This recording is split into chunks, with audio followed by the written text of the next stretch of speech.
Welcome back to... I got war flashbacks from the song. That's the intro clip. Welcome back to Goobery at the Grind, live from the Daily Grind. Today is the very first interview episode of the podcast. We're here with Mr. Billy O'Brien of Hemlock Theory. Thank you so much for coming in and chatting with us. We're just going to jump right into it. By the way, if you haven't listened to Hemlock Theory, please go do so. He's such a cool dude, such an awesome band. He put out a new record called Party at the End of the World. Go check it out. It's good. It'll change your life. So, first question that we have for you, where did the name Hemlock Theory come from? It was originally just hemlock because it was a plant I was very interested in that's native to North Carolina. It was used to poison Socrates. Really? And I love me some philosophers. But unfortunately, hemlock was taken by a 90s thrash band. So it became Hemlock Theory. And I just let people make their own meaning out of it. I have a meaning for it in my brain, but I leave it to myself. There you have it. What? There you have it here, folks. Now you know.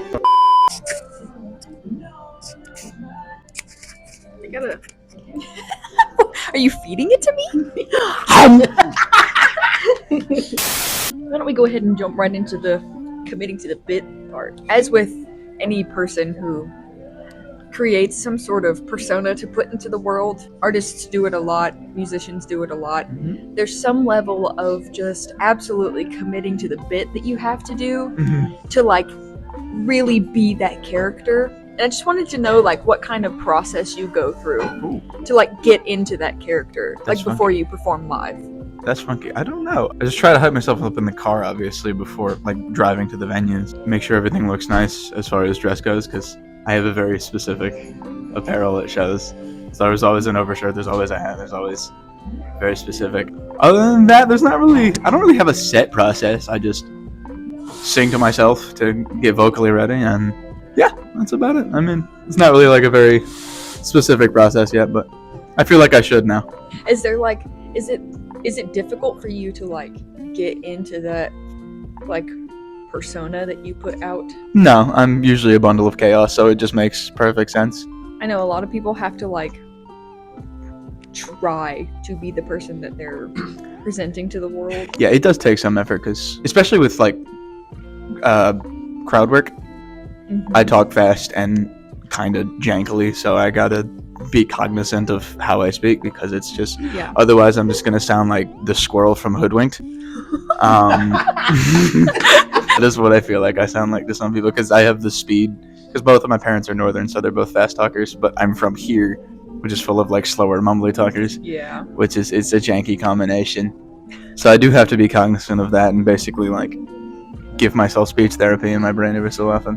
But other than that, it's pretty natural, which is nice. That's cool. I feel like it makes it a lot easier to like present your music to people if it's just like naturally coming from being yourself. Absolutely. It's a good place to be. Next question. So in 2022, you put out a record called Party at the End of the World. Go listen to it, by the way. It's great. What was the process behind that record? Ooh, in what capacity? Like, in the like recording process? Like recording process, like the whole shebang. Okay. It was just written over just at my house mostly. I write most of the music, and then Josh obviously does the drum parts. I write the bass parts usually too, even though our bass players have performed them some on the recordings. Some of it is me, some of it is them. As far as the recording process goes, Connor of Impulse Machine comes to my drummer's house and records drums, and then I go to his house to record everything else. The process is usually drums, bass, guitars, and vocals. Any more specific questions regarding that? Not really. I will say your process is a lot different than mine, because when I recorded stuff for like Sunshine's Moonlight, it was usually guitar, then drums, and then we do bass, and then vocals. Interesting. So your process is a lot different than mine. Okay, fair enough. Sometimes it really just depends on like where the song is and how it goes. Yeah. Like it just and what's depending on what's where, then that's when what part gets recorded next. If that made any sense, because I'm not sure if it did. But okay. I get what you're saying. Okay. So what are some of your It's a boomerang. Question: are you rate your pain on a scale? I did too, but I realized what she said afterwards. Pain. What if I killed myself? Anyways, what are some of your dream collabs? Oh gosh, that's a fun question. I need to think about that for a moment because that one's awesome. I joke that I would love to make a metalcore song with freaking Billie Eilish, but as far as like people who are in my wheelhouse, Rao from Enter Shikari is my favorite frontman of all time. He's very fun. I am writing songs with Connor of Impulse Machine, so I can't really say that since it's already somewhat happening. I don't know if I should spoil that, but I'm going to. I'm really obsessed with Beartooth right now, and Caleb is a huge reason why. So I would actually say that as well. My favorite band growing up was Rush, and I am a bass player at heart. So if I could just not even like write something, but just sit in a room with Getty and just talk about bass for an hour, that would be fun because it's Getty Lee. Just so you know, bass players are people too. For all you people who are not aware. If you don't like your bass player, go to sleep. Get therapy. One question that a lot of people get asked band-wise, what's your favorite song to play live? So what? Yeah, it's the crowd participation for sure. A lot of them are super fun, but it's probably just So What has the most like memories, especially after December 30th with the Circle Pit. That was so fun. That was a fun show. That was a bittersweet show. It was, yeah. Because we did that show together. It was Hemlock Theory and Sunshine's Moonlight, but it was my farewell show. But it was a fun show. I had a lot of fun. Thank you for putting it together. He's the one who put that together. I didn't mention it when I was performing, and I feel bad. That's okay. But he put the show together at the Night Rider. Shout out the Night Rider. Yeah, it was a great first and last hometown show for me. Give us one fun fact about literally anything. These two toes on both feet are conjoined. Ready to go. Whoa! He said, "Got it." It's just these two. Really? Yeah, it's just these two on both. That's the wild. abnormality is even. I've met Styx drummer. Really? Yeah. That's wild. Mm-hmm. That's wild. And the entirety of Fit for a King. I've met all of them. Oh yeah. See how we both reacted. I'm like, bruh.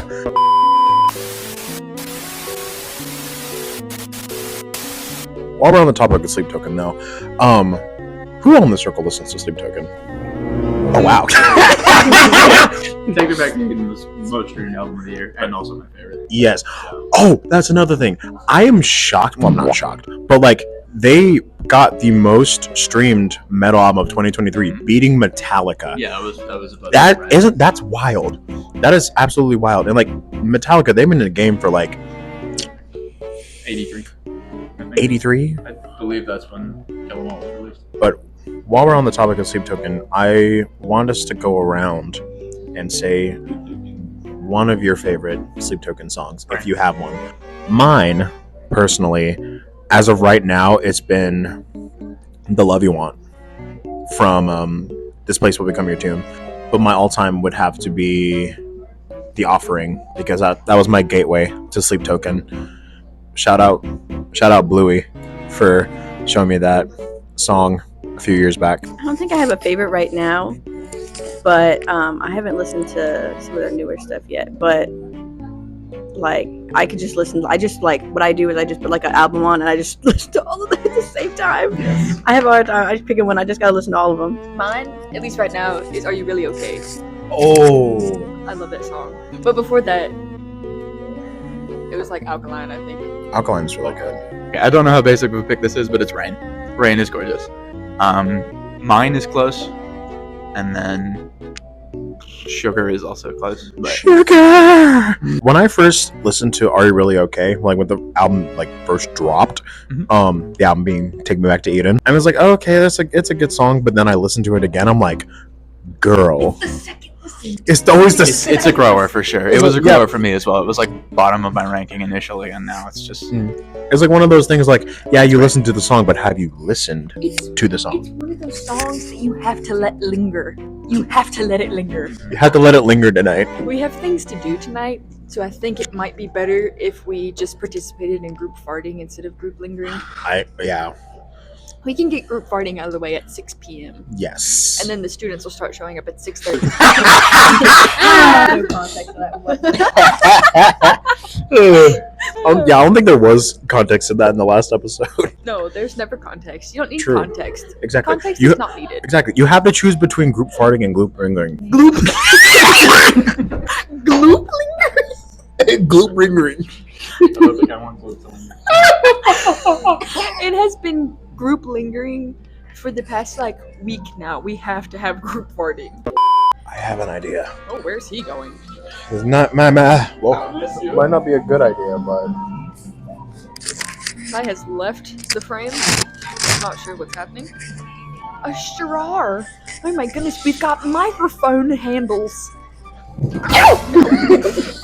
Ty almost ate the floor. It's fine. Everything's again, the second time this week. Concrete. Oh my gosh. Does anybody This is so fun. Does anybody remember Look, so stupid. this animated show by Rob Dyrdek? It was called Wild Grinders. Rob Dyrdek, the guy from Ridiculousness? Ridiculousness? Yeah. Yeah. I do not know it. Dude. Like, oh my gosh, hold on. I'm googling this. When did that show come out? 2012. I don't know what like that. That show came out 10 years ago. It's got a 2.1 in IMDb Out of 5 or out of 10? out of 10. What? That show was fired. You need to change your review. Sorry, I'm very passionate about old TV shows. Y'all ever have those like TV shows where it's like super like when we watch it again like nowadays it's like you feel like the nostalgia? I am right now because I'm watching Psych for the second time. I love Psych. I'm glad to hear. I'm very. This is the best thing you could have told me. That time when we started watching House, because I used to watch it with my mom and I was like little for some reason. But I was just like, oh, take me back to being young and seeing someone get cut open on TV. Truthfully, I was watching some really weird stuff when I was a young age. Like when I was young, I would watch the show called 1,000 Ways to Die. Yeah. I don't know why I was so intrigued with that show, but like when I was in elementary school, I was intrigued. One of my favorite shows to watch when I was younger, and it scared me so bad. That show on Animal Planet that was like Lost Tapes or something. Yeah. Golly, that used to terrify me as a child, but I could not stop watching it. Me too. I literally was like, and it would come on so late at night too. So I'd just be in my room in the dark watching it. I'd be like freaking out under my covers, making sure my windows are locked. It's like I need a gun. I'm gonna need a gun. Yeah, I don't think I've watched that. Oh, it's so scary. It's stupid now because you can obviously tell that there's fake. But like as an elementary schooler, I was like, that thing's gonna come get me. That's like the same with like a lot of other things like too, like horror movies, like Paranormal Activity or Wreck. Like Dude. you can heavily tell like those were like faked, and I'm pretty sure like you're probably watching at home like, oh, that's obvious. But you know, I don't know if they're doing that, but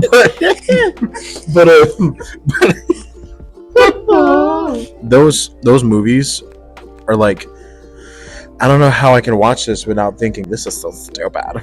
the Paranormal Activity movies used to scare me as a kid. Same. I couldn't like differentiate between the fact that was very obviously fake. My child brain was like, everything is real. I had that childlike wonder and awe. Mm-hmm. I was just like, wow, that's real. Everything I saw on the TV was real life. All right, Karina, I want you to give us the first fact about dinosaurs that comes to your mind. The way that they're portrayed with like scales is just like they're like vacuum packed essentially to their skin when they make a diagram of one. So they probably had like stuff going on, but we're just seeing them like naked with just a skin. I don't have anything super interesting about dinosaurs right now aside What from that. did you even just say?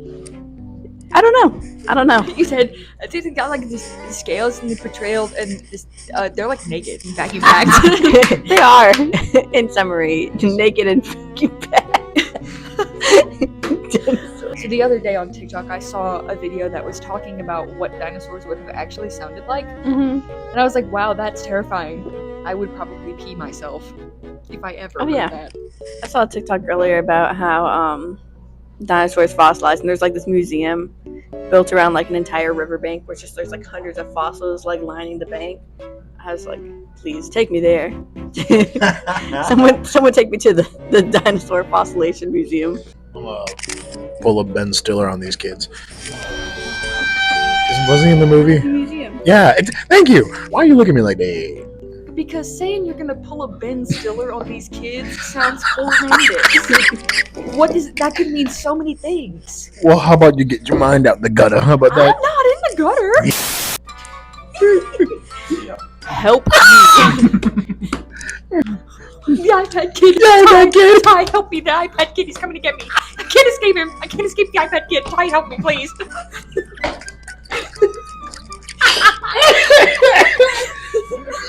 I'm saying something I'm not supposed to.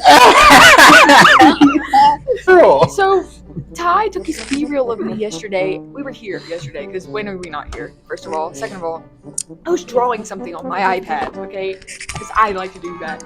And Ty took his B-reel of me, and he did like the stupid 0.5 thing, so I got big old massive forehead going on, but you can also see the iPad. And Christina, though she was on the last episode. Christina, she commented on Ty's B-reel and said at me that I cannot escape the iPad kid, and she was trying to say cannot escape the iPad kid allegations, but it would not send with the word allegations in it, so it just said cannot escape the iPad kid. So I just started. Listen, we were just talking about committing to the bit, right? I committed to that bit right there immediately. Zero hesitation. I was like, Ty, you gotta help me. The iPad kid, he's coming to get me. I can't escape the iPad kid. Ty, please, Ty, help me. You gotta help me. I can't escape the iPad kid. He's coming to get me, Ty. And yeah, it was great. And now I'm out of breath. That is so funny. What? It is so funny. Billy, I have a question for you. Yes. So what I had an album. I had a question.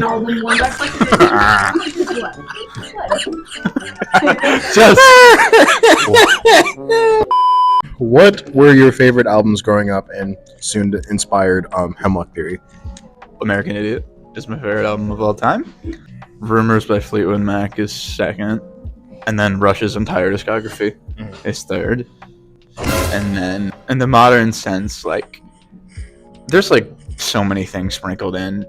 Like, if you listen to Stand and Lennox Molotov, you can see a lot of parallels with So What. And then if you listen to x.icetykills.x, Ex Mortis, it's very inspired At the End of the World, the second track of the album. So it is super random. And Shikari's The Spark heavily inspired The Ocean. Yeah, it is just all over the place. By the way, a fun fact about me, I'm a huge fan of Ice Nine Kills. They're my... one I'm wearing doesn't really give it justice because I'm wearing a Dayseeker shirt. Shout out Dayseeker. But Ice Nine Kills has to be one of my favorite bands. And I've seen them as of this last November when they're on tour with In This Moment. That was my 16th time seeing Ice Nine in my lifetime. Wow. Within like a 9-year span, I want them to headline a tour again. Segue, great segue. So Ice Nine Kills and In This Moment, they were on tour. I remember that, yeah. And all disrespect, Ice Nine Kills should have headlined the Kiss of Death tour.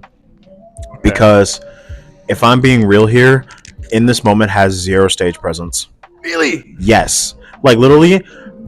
And listen, I don't care if you're an In This Moment fan. I'm gonna call y'all out because y'all know this is true. The vocalist, she literally just stands in one place, and then just after the song is over, turns around, changes her costume, comes back out, just stands there, and literally their entire stage performance just reflects on pyrotechnics, lighting, and just structures. I'm like, girl, y'all are probably one of the most boring bands I've ever seen ever, and I mean that with all kinds of disrespect too. Like, I don't care. I genuinely don't care. I will say that I will die on that hill. Do not recommend.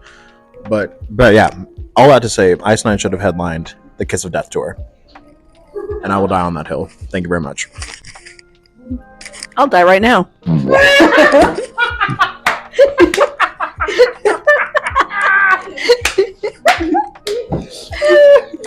Stop hitting me in the microphone. This is gonna keep happening.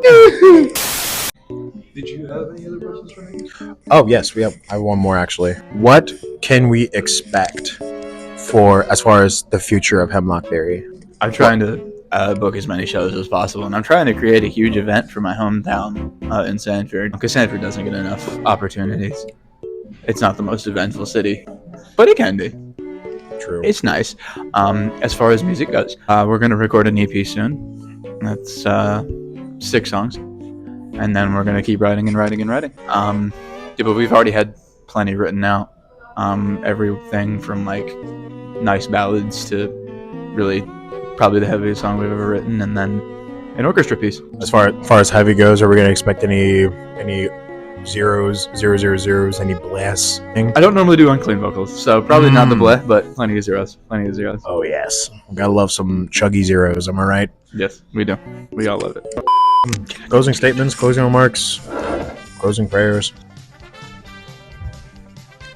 Hi guys. That's about it. Thank you for watching this episode of Goobery at the Grind. Thank you, Billy O'Brien of Hemlock Theory, for coming on and talking with us. If you have not heard of Hemlock Theory, all of his information will be in the description, and go check out his album Party at the End of the World.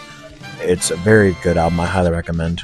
And if you ever have the chance to see him live in North Carolina, go do it. It'll change your life. You'll never stop coming to his shows. Thank you for being here. Thanks for watching, and we'll see you all in the next one. Stay caffeinated. Bye-bye. So I guess the party's over. So what? And that they share the full disclosure. So what? That was fun. My clicker died. My clicker died. Stop it. My clicker died. You didn't stop it.